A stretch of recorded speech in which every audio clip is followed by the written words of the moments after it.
दोस्तों Deadpool and Wolverine movie हमारे सामने आ चुकी है और मूवी तो बहुत ही जबरदस्त थी। लेकिन एक बात जो कि मार्वल की मूवीज में होती ही है कि मूवी तो आ जाती है लेकिन मूवी देखने के बाद आपके मन में बहुत सारे डाउट और बहुत सारे क्वेश्चन रह जाते हैं। और आज के इस वीडियो में हम इन्हीं क्वेश्चन का आंसर करेंगे, जैसे कि मूवी में कैंग का क्या रेफरेंस था और क्या यहाँ पर कैसेंड्रा नोवा जो कि मल्टीवर्स को तबाह करने जा रही थी, क्या उसको लोकी रोक सकता था, क्योंकि उसने तो पूरे मल्टीवर्स को संभाला हुआ है। आखिर जब डेडपूल टीवी में जाता है तो वो बहुत सारी स्क्रीन देखता है, तो वहां पर देखता है कि थॉर डेडपूल को देख करके रो रहा होता है। तो आखिर उसका क्या सीन है, ये फ्यूचर में कब होगा और क्या हमें हेनरी कैविल का वुल्वरीन दोबारा से एमसीयू में दिखेगा। और मूवी के एंड में जहां पर वुल्वरीन और डेडपूल की पूरी फैमिली के साथ में X-23 खाना खाती है, यानी कि लंच पर आती है, लेकिन भाई X-23 तो वाइड में थी, तो वाइड से वो बाहर कैसे आई, और अगर वो बाहर आ गई तो बाकी के जो हीरोज यानी कि ब्लेड और बाकी उसकी पूरी टीम वो कहाँ है। और भी बहुत सारे क्वेश्चन आपके मन में होंगे, तो आइए वीडियो को स्टार्ट करते हैं। सबसे पहले बात कर लेते हैं मूवी की एंडिंग और पोस्ट क्रेडिट सीन के बारे में, इसके बाद हम लोग यहाँ पर क्वेश्चन की बात करेंगे। तो देखो मूवी के एंडिंग में जहाँ पर कैसेंड्रा नोवा जान देती डेडपूल और वुल्वरीन को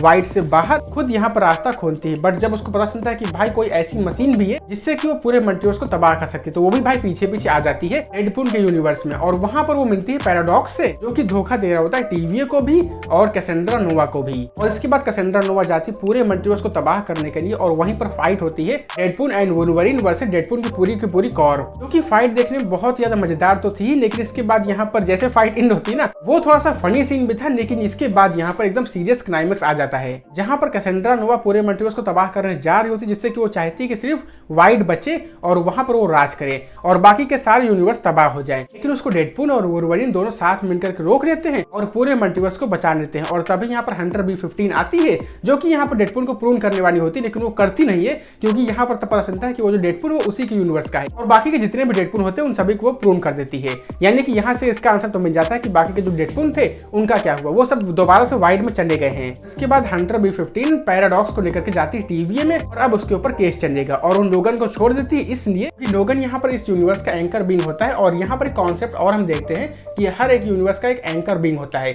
और अगर उसकी डेथ हो जाती है उसके बाद वो टाइमलाइन यहाँ पर धीरे धीरे तबाह होने लगती है, और इसको तबाह होने में काफी टाइम लगता है, यानी कि 1000-1500 साल लगते हैं। ऐसे ही एमसीयू का भी कोई ना कोई एंकर बीइंग होगा, जैसे कि वांडा भी हो सकती है, टोनी स्टार्क भी हो सकता है, या फिर भाई कोई और भी हो सकता है। और ऐसा ही सेम कॉन्सेप्ट यहाँ पर कॉमिक में भी, बट वहां पर कॉमिक में नाम दिया गया है नेक्सस बीइंग, जबकि यहाँ पर दिया गया है एंकर बीइंग। और यहाँ पर मूवी एंड हो जाती है, यहाँ पर डेडपूल और वुल्वरीन सभी लोग मिलकर के डिनर करते हैं, और वहीं पर हम देखते हैं X-23 को। अब जो भी लोग यहाँ पर सोच रहे हैं कि ये जो X-23 वो वाइड वाली है, तो भाई ऐसा नहीं है। यहाँ पर ये जो X-23 है वो डेडपूल की यूनिवर्स की है, यानी कि लोगन की यूनिवर्स की, क्योंकि यहाँ पर बताया गया कि लोगन और डेडपूल का यूनिवर्स सेम है। और फिर यहाँ पर मूवी एंड हो जाती है, और उसके बाद हम देखते हैं पोस्ट क्रेडिट सीन को, जहाँ पर हम देखते हैं क्रिस एवांस, जिन्होंने यहाँ पर रोल प्ले किया है ह्यूमन टॉर्च का। जहाँ पर ये एक फनी सीन होता है, जहाँ पर बस डेडपूल बताता है कि मतलब डेडपूल की वजह से ह्यूमन टॉर्च की डेथ नहीं हुई, बल्कि उसका रीजन वो खुद था। तो अब बात करते हैं कुछ बर्निंग क्वेश्चन के बारे में, जो कि आपके मन में जरूर आ रहे होंगे, जिसमें सबसे पहला क्वेश्चन है कि क्या यहाँ पर कैसेंड्रा नोवा सच में मर गई है, या फिर कहीं ऐसा तो नहीं कि यहाँ पर कैसेंड्रा नोवा भी सर्वाइव कर गई है डेडपूल और वुल्वरीन की तरह। तो देखो, अगर आप लोग यहाँ पर सोच रहे कि कैसेंड्रा नोवा यहाँ पर बच गई है,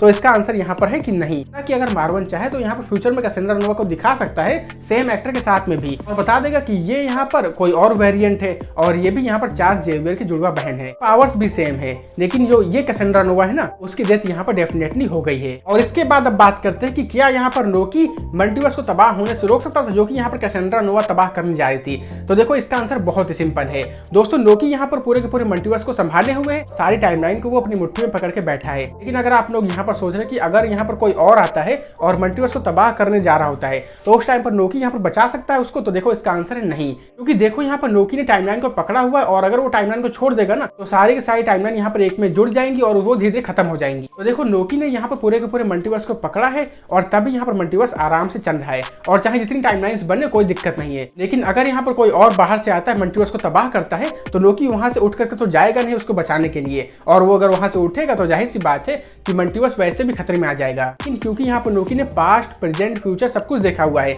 उसने देखा है कि टीवी का एंड कैसे होगा और टीवी की शुरुआत भी कैसे हुई थी, उसने सब कुछ देखा हुआ है। उसको पता है कि इस टाइम पर कोई एक विलन आएगा तो इससे कैसे निपटना है। अब जैसे कि यहाँ पर कैसेंड्रा नोवा आई थी, शायद यहाँ पर लोकी को पहले से पता था कि यहाँ पर डेडपूल और वुल्वरीन आएंगे, कैसेंड्रा नोवा को साफ कर देंगे और मल्टीवर्स बच जाएगा। इसके बाद बात करते हैं नेक्स्ट क्वेश्चन की। हमने टीवी में देखा था कि थॉर यहाँ पर डेडपूल को देख करके रो रहा होता है, जैसे कि वो लोकी को देखकर रोता है एक पिछले सीन में। लेकिन ऐसा क्यों? तो देखो, ऐसा फ्यूचर में हो सकता है, शायद एवेंजर्स 5 में या फिर एवेंजर्स 6 में, जहाँ पर डेडपूल टीम अप करेगा थॉर के साथ में, या फिर आप कह सकते हैं कि एवेंजर्स के साथ में। यहाँ पर थॉर और डेडपूल शायद एक अच्छे दोस्त बन जाएंगे। लेंगे और इसके बाद शायद यहाँ पर डेडपूल के साथ में कुछ बहुत ही बुरा होगा और तब यहाँ पर थॉर के साथ में पूरी की पूरी ऑडियंस क्राई करेगी। और अब बात करते हैं कि क्या यहाँ पर हेनरी कैविल एज वुल्वरीन हमें दोबारा से एमसीयू में दिख सकते हैं, शायद एवेंजर्स सीक्रेट वॉर्स में। तो देखो इसका आंसर है हाँ भी और ना भी। हाँ इसलिए क्योंकि एवेंजर्स सीक्रेट वॉर्स में जहां पर हम लोग कई सारे यूनिवर्स को देखेंगे, यहाँ पर पॉसिबिलिटी तो पूरी है जहां पर हेनरी कैविल को एज वुल्वरीन दिखाया जा सकता है, लेकिन होगा कि नहीं ये तो भाई पूरा पूरा मार्वल पे ही डिपेंड है, यानी कि एमसीयू पर और केविन फाइगी पर। और अब बात करते हैं कि क्या यहाँ पर ह्यू जैकमैन दोबारा से रिटर्न करेंगे एज वुल्वरीन। तो इसका आंसर बहुत ही सिंपल है